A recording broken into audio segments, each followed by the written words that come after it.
안녕하세요, 박셰프입니다. 여러분은 정말로 날마다 좋아지고 있습니다. 그렇게 믿어야 현실이 되겠죠. 자, 이번 영상은 최근에 발표된 7월 부동산 거래 현황 통계 자료를 바탕으로 지금의 주택시장 상황을 최대한 간략하게 한번 살펴보겠습니다. 자, 우선 주택 거래량 변화를 보시면은요, 작년 동월과 비교했을 때 3.3% 증가했고 지난달에 비교해서는 마이너스 1.7% 하락한 것으로 나왔어요. 그러니까 지난 5월부터 계속 하락하고 있는 추세가 지속되고 있는 겁니다, 지금. 그래서 여기 보시면 판매량이 계속 하락하고 있는 모습을 보여주고 있죠. 그리고 평균 주택 가격 같은 경우도 지금 하락하고 있습니다. 그런데 지난달에 비해서 큰 폭으로 하락했어요. 자, 여기 보시면 지난 6월 같은 경우는 3,500불 하락한 것으로 나왔는데 지난 7월에는 55,000불 정도가 하락했어요. 굉장히 큰 폭으로 하락했죠. 그래서 올해 1월 57,000불, 2월에 82,000불 하락했었는데 이 이후로 가장 큰 폭으로 평균 주택 가격이 하락한 모습입니다. 그래서 평균 주택 가격이 굉장히 많이 떨어졌는데 여러 가지 이유가 있겠지만 아무래도 주택 시장의 비수기인 여름 시장이기 때문에 그런 경향도 있죠. 여기 보시면 7월에 떨어졌고 작년 7월인데 떨어졌죠. 그리고 여기도 작년 7월이에요. 그러니까 역사적으로 봤을 때 여름 시장은 항상 평균 주택 가격이 떨어집니다. 그런 이유도 있지만 큰 폭으로 떨어진 이유는 또 다른 이유가 있어요. 여기 보시면 자, 주택 유형별 가격 변화인데 보시면 자, 지금 토론토 외곽과 중심이 다 떨어지고 있죠. 여기도 그렇고요. 여기도 그렇고요. 타운하우스도 그렇죠. 근데 여기서 공통되게 보이는 점이 뭐냐 하면 905 지역이 아니라 416 지역, 그러니까 토론토 중심에서 가격 하락세가 더 크다는 겁니다. 자, 여기 보시면 단독주택 같은 경우 5월 이때쯤에 피크를 찍고 내려가죠. 여기도 내려가고요. 여기도 내려가고요. 내려가고요. 그런데 외곽보다 가격 하락 기울기가 더 크지요. 그래서 지난 5월쯤에 외곽과 중심의 가격 차이가 가장 컸었어요. 그런데 지금 7월로 접어들고 8월에도 그럴 걸로 예상되는데 점점 외곽과 중심의 가격 차이가 좁아지고 있는 모습을 보여주고 있죠. 그러니까 비쌌던 주택이 상대적으로 가격 하락폭이 크니까 평균 주택 가격이 떨어질 수밖에 없는 거죠. 그래서 평균 주택 가격과 판매량은 계속해서 떨어지고 있습니다, 지금. 특히 부동산 시장의 비수기인 이 여름 시장을 맞아서요. 자, 그 다음에는 신규 매물량 변화를 한번 살펴보면요. 작년 동월에 비해서는 18.5% 증가했어요. 그런데 자, 여기 그래프를 보시면 주황색이 뉴 리스팅, 신규 매물이고요. 파란색이 액티브 리스팅, 그러니까 재고죠. 그런데 신규 매물이 작년에 비해서는 증가했지만 지금 5월 이후로는 감소하고 있는 모습을 보여주고 있습니다. 그리고 재고량 같은 경우는 아직도 상승하고 있죠. 여기 보면. 하지만 좀 완화된 모습이 보이죠. 그리고 신규 매물과 재고의 차이가 굉장히 커졌죠. 그러니까 이 얘기는 뭐냐 하면 5월까지는 신규 매물도 올라가고 팔리지 않으니까 재고가 쌓였는데 지금은 신규 매물이 오히려 감소하고 있어요. 그러니까 새로운 매물이 시장에 안 나오는 거죠. 그런데 바이어는 있긴 있죠. 투자자는 시장에 거의 없지만 아무리 주택 시장이 나쁘더라도 직장 때문에 이사를 가든지 뭐 다른 주를 가든지 어떤 이유에서건 이사를 가야 하는 사람들이 있죠. 그러니까 그런 실수요자를 중심으로 거래가 이루어지고 있는데 그분들이 쇼잉을 해보면 집이 별로 없는 거예요. 살만한 집이. 그러니까 구입하려는 동네 매물들을 다 봤는데 마음에 드는 게 없으니까 결국은 그 중에서 가장 괜찮은 걸 살 수밖에 없는 거죠. 마냥 기다릴 수는 없잖아요, 이 사람들은. 그러니까 재고량도 큰 폭은 아니지만 소폭 증가세가 완화되는 거죠. 그러니까 시장에 괜찮은 매물이 안 나오니까 기존에 있는 재고 중에서 그나마 나은 것 순서대로 팔려나가는 거죠. 자, 그럼 이번에는 매물로 나온 주택의 시장 체류 기간을 한번 살펴보면은요. 자, 여기 보시면 지금 36일입니다. 그러니까 평균적으로 시장에 신규 매물이 나온 다음에 팔려나가기까지 평균 36일이 소요되는 거예요. 그러니까 지난 봄 이후로 계속 상승하고 있죠, 지금. 자, 그래서 여기 지역별 SNLR 변화량 추세를 보시면 완전히 바이어 시장에 진입한 모습이죠. 그나마 가파랐던 모양새가 살짝 완만해지는 모습이기는 해요. 하지만 아직도 완전한 바이어 시장입니다. 그래서 제 기억에 지난 6월 이 통계 자료는 제가 스킵을 했던 것 같거든요. 그 이유가 계속해서 시장은 하락세였어요. 뭐 특별하게 뭐 반등이 있었던 것도 아니고 어떤 조짐이 있었던 것도 아니고 그냥 줄기차게 하락세였습니다. 그리고 지난 7월도 마찬가지고요. 그래서 스킵을 했었고요. 이번 7월도 마찬가지예요. 하나 특이할 점이 있다면 평균 주택 가격이 큰 폭으로 하락했고요. 그리고 토론토 외곽과 중심의 가격 차이가 다시 좁아지고 있는 모습을 보여주고 있고요. 이게 지금 계속 사이클이 있었죠. 여기서 보시면 벌어졌다가 감소했다가 벌어졌다가 감소했다가 벌어졌다가 다시 줄어드는 걸 반복하고 있죠. 근데 지금 다시 줄어들고 있어요. 그리고 재고량도 감소까지는 아니지만 상승세가 완만해지고 있는 게 포인트죠. 자, 그래서 최근 통계 자료를 바탕으로 한 거래 현황은 이것으로 간단하게 정리하고요. 자, 그럼 이번에는 최근에 부동산 시장 현황을 나름 간략하게 잘 요약한 아티클을 제가 읽었거든요. 그래서 이 아티클을 공유해 드리면서 제 의견도 한번 나눠보려고 합니다. 자, 그래서 여기 보시면 Some Toronto home buyers are back. 그러면서 하지만 조심스럽게 진행 중이라고 하고 있죠. 뭐 사실 저는 이 부분은 동의하고 있지는 않아요. 왜냐하면 바이어들이 지금 돌아왔다고 여기 나와 있는데 제가 보기에는 돌아온 게 아니라 시장에 있던 바이어예요. 그러니까 시장에 있던 바이어가 지금 거래를 하고 있거든요. 그러니까 무슨 얘기냐면 지금 여기서는 홈 바이어가 돌아왔다고 했죠. 여기 보시면 금리 인하했고 이제 이런 것들을 통해서 바이어가 컴백했다고 나오는데 제가 보기에는 금리가 지금 두 차례 인하했죠. 그래서 0.5% 인하했는데 이 인하 때문에 바이어가 시장에 들어온 건 정말 극소수고요. 그 전부터 준비가 된 바이어들이 하나씩 사고 있는 것뿐인 거죠. 뭐 물론 그 바이어들이 굉장히 조심스럽게 매물들을 살펴보면서 차근차근 움직이고 있는 건 사실이죠. 그 다음에 여기 보시면 자 sellers are back이라고 나와 있는데 여기 추가로 보시면 풍부한 공급으로 인해 GTA 가격이 당분간 유지될 것이라고 말한다. 그러면서 주택 착공이 중단되었기 때문에 지금은 공급이 많지만 향후 가격이 다시 회복되기 시작하는 것은 시간 문제라고 적혀 있죠. 이것도 좀 말이 되진 않아요. 이 내용도 저는 동의를 하질 않는데 여기 보시면 리맥스 캐나다 크리스토퍼 알렉산더라고 그러니까 리얼터죠 결국은. 그래서 리얼터 입장에서 기대하는 바를 적어 놓은 거에 가깝죠. 왜냐하면 여기 보시면 풍부한 공급으로 인해서 GTA 주택 가격이 당분간 유지될 것이라고 말했는데 유지되는 게 아니라 하락하고 있죠. 물론 큰 폭으로 팍팍팍팍 떨어지는 건 아니고 지역에 따라서 안 떨어지고 있는 곳도 있어요. 하지만 아까 전에도 제가 통계 자료에서 말씀드렸다시피 평균 주택 가격이 5만 불 떨어졌잖아요. 차이는 있지만 대세는 아직 떨어지고 있는 거예요. 그리고 여기 보시면 가격이 다시 회복되기 시작하는 것은 시간 문제가 될 것이라고 나와 있는데 이건 모르죠. 물론 당연히 회복될 수도 있어요. 근데 시간 문제라고 이건 아니죠. 이제 이 부분에 대해서는 이제 뒤에 조금 더 얘기를 나눌 거예요.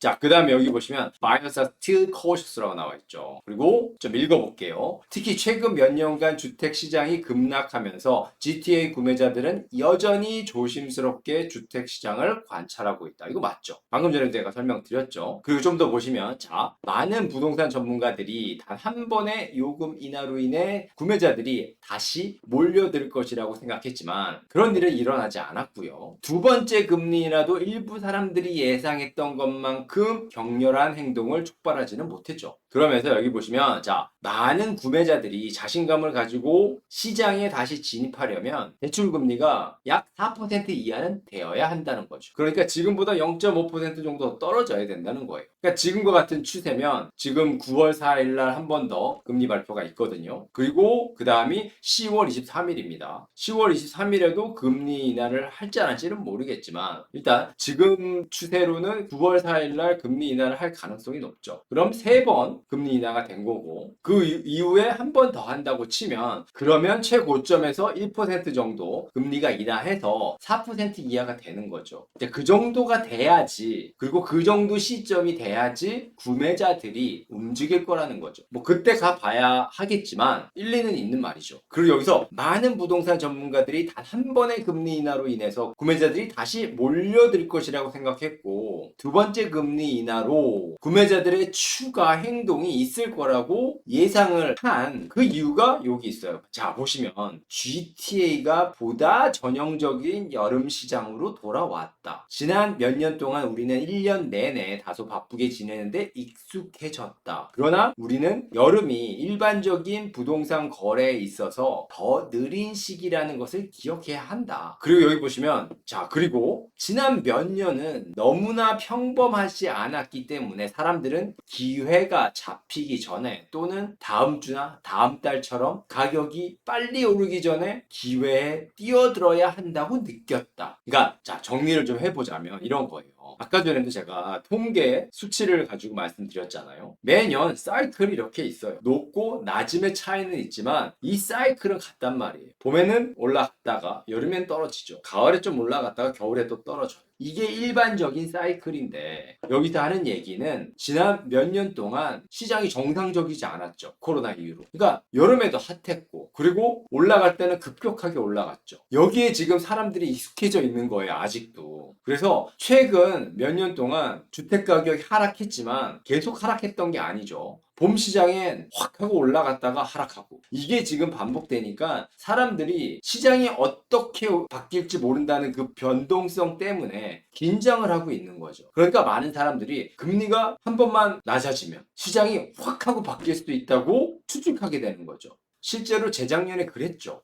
그러니까 그런 급박한 상황들에 익숙해져 있다 보니까 한 번의 금리 인하, 두 번의 금리 인하 많은 것이 바뀔 거라고 예상을 하는 거죠. 하지만 실제 모습은 그렇지 않았어요. 자, 그 다음에는 The condo market has cooled. 그 여기 보시면 상대적으로 접근 가능한 판매 가격에도 불구하고 콘도 구매자들은 꿈쩍도 하지 않는다. 그러니까 가격이 많이 낮아졌는데 바이어들이 움직이지 않는다는 거죠. 자, 그리고 여기 보시면 여름 동안 상당한 양의 콘도 재고와 소수의 진지한 구매자를 고려할 때 시내 중심부의 콘도 가치 회복력에 놀랐다. 물론 가격은 조금 내려갔지만 역학관계를 고려할 때 생각만큼 많이 내려오지는 않았다.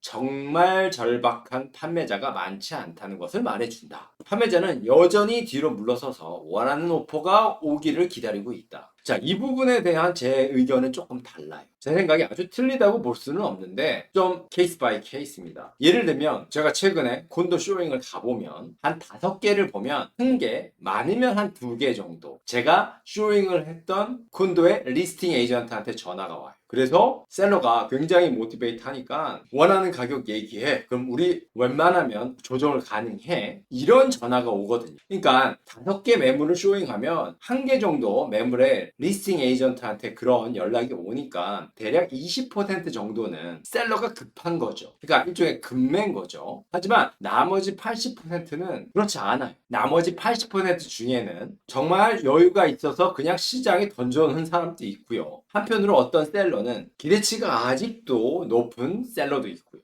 그리고 지금 여기서는 가격은 조금 내려갔다고 하는데 실질적으로는 가격 많이 내려갔죠. 물론 어떤 위치에 어떤 콘도냐에 따라 차이가 많이 나긴 합니다만 2년 전 고점에 비해서는 많이 떨어졌죠. 자, 그 다음에 여기 보시면 Further rate cuts are needs라고 나와 있죠. 자, 그래서 실제로 BMO의 수석 이코노미스트인 더글라스 포르터는 수정된 예측에서 캐나다 금리가 1월까지 3.5%에 도달한 후 2025년 중반까지 3%로 떨어질 것이라고 말한다. 이렇게 이 예상대로 떨어진다면 큰 변화가 발생할 수도 있죠. 그래서 여기서 말하는 것처럼 금리 인하가 더 있어야 되는데 실제로 중요한 건 금리 인하가 얼마나 떨어지느냐도 있지만 실제로 중요한 건 구매자의 심리죠. 무슨 말이냐 하면은요. 지금 주택시장에 있는 바이어는 2년 전, 3년 전에 그 피크였을 당시에 주택을 쇼핑했던 그런 바이어보다 경험이 많습니다. 무슨 얘기냐 하면 주택 가격이 막 올라가고 있으면 보다가 빨리 사야죠. 그쵸? 안 그러면 놓칠 것 같잖아요. 가격이 계속 올라가고 있으니까요. 그러니까 심리적으로 굉장히 불안한 거죠. 그러니까 집을 제대로 살펴볼 수가 없죠. 그런데 지금의 주택시장 같은 경우는 매물이 이렇게 많죠. 근데 제대로 된 매물이 없으니까 이 매물들 속에서 바늘을 찾아야 돼요. 그러니까 모래사장에서 바늘을 찾는 것처럼요.